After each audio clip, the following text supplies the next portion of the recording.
All right, what's going on, Yidden? Welcome back to Herring Review. Today's Herring Review is a bit different than usual. It's in honor of Mizrahi Heritage Month, which is actually all of November. I never knew it was a thing, but I found out it was this year, so I wanted to do something special to honor it. My guest today is my Nana, Flo, but I want to use her real name, which was her real Arabic name that she was given when she was born, Farah Dahoud. So, Nana, want to explain a bit where you were from, where you grew up? Yes, you said the right thing. Yes, I was born in Baghdad, and in Baghdad because I had a Baghdadi mother and a English father from Bombay. So he insisted on giving me two names. So he gave me Flo for my English name and Farah for my Arabic name. All the time I was in Baghdad, of course, I was known as Farah.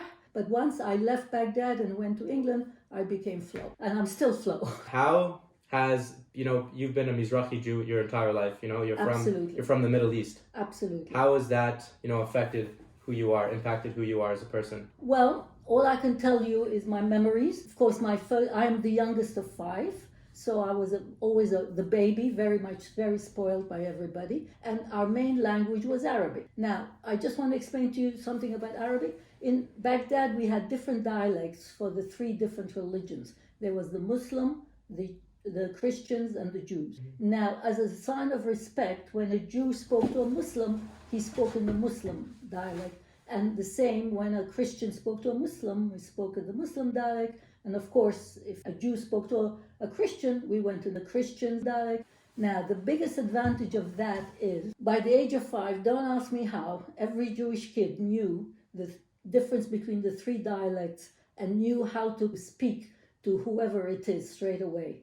And the biggest advantage of that is by the age of 5, it helped us in the way of learning new languages. And I feel it helped me even now, even when I left Baghdad and went to England, I could pick up English a little bit faster than anybody else. Well, I guess that is a big advantage. Yeah. What's like your favorite memory that you remember from Baghdad? Of course, it was the heat. It was very hot.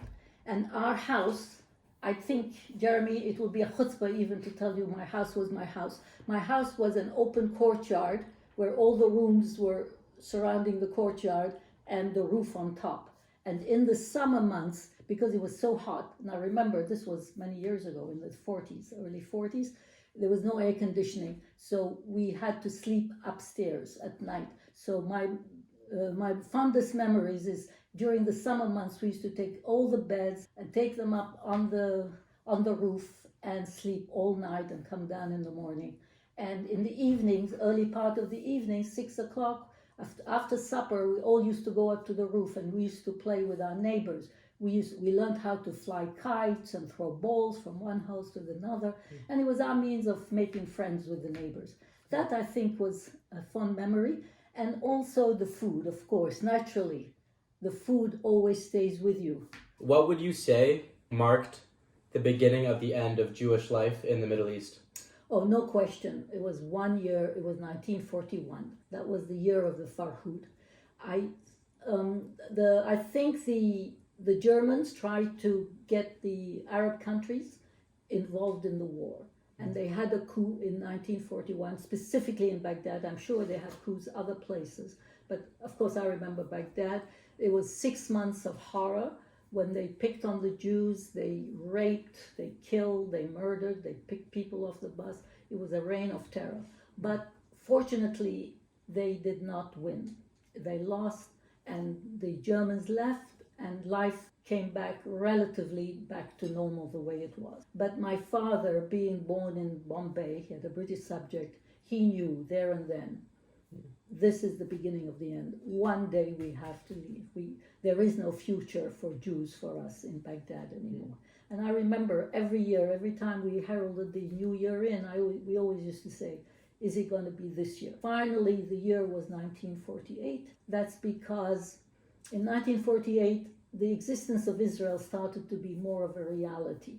And the Muslims started to pick on the Jews a little bit more. And I remember there was many demonstrations, and I remember there was even one day we couldn't come home from school, and we had to couldn't come home from school, had to spend the night in the school.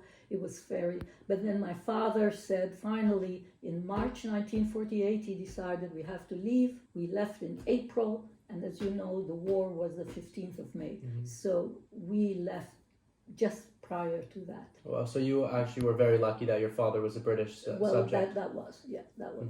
Wow. Otherwise, most of the Iraqi Jews went to Israel in 1950 as immigrants in Israel.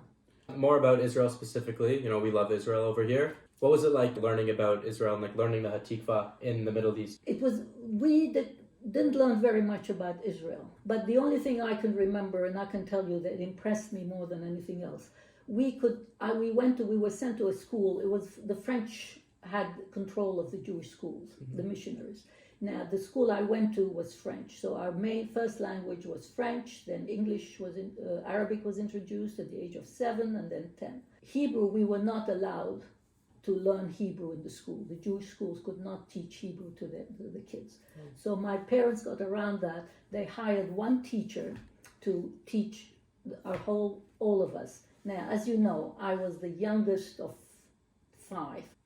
10 years, there's 10 years between me and my sister, and I can tell you and promise you I learned nothing, except the only thing that I do remember learning, which must have impressed me at the time. He came one day and he said, I want to teach you the Hatikva. And he taught us the Hatikva, and I remember actually learning it. Wow.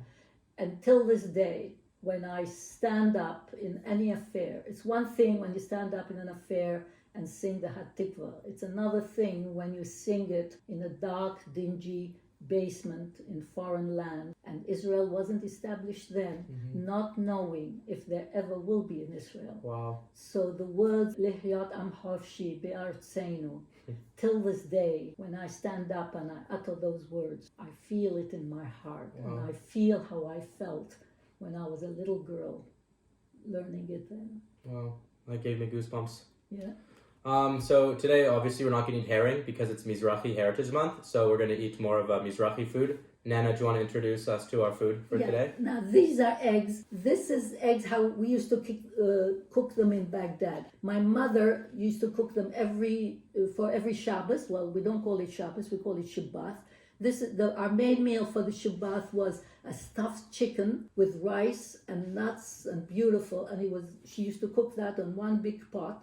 And on top of the pot, she would put a pan and 12 eggs. And she would cook everything on very low heat over the 24 hours. Now, for breakfast, we always had these eggs. And for lunch, we had the chicken.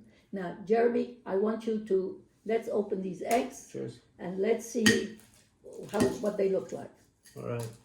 Well, right off the bat, I noticed that they're brown. Right. Over here, they're brown. Good, they are. How come they're brown, eggs. Anna? The brown is because they were cooked very slowly and over a long period of time. It had to be at least, I would say, 14 hours. And this is what we used to eat for breakfast. And wow. We loved it. They actually look beautiful. With a little bit of pepper and salt and butter. Oh, it's delicious. Jeremy? You make a bracha? You can make a bracha. Amen. How about, can we show you the inside of the egg?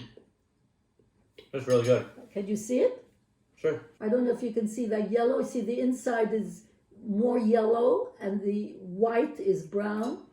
I love them, of course, and I honestly think they taste different. Well, Jared, do you like the taste? Yeah, it tastes like smoky, kind of.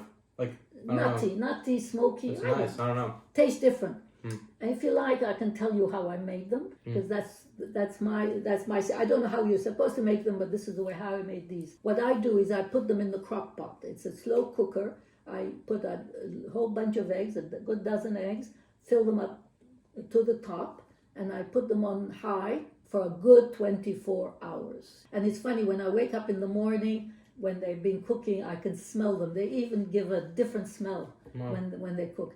The secret is low, slow cooking, and they become brown, and they lose their color of white. That's very interesting. Well, thank you, Nana. Well, I hope you will eat them all the rest of your life, Jeremy, and enjoy them, and you think of me every time you eat them. You got it.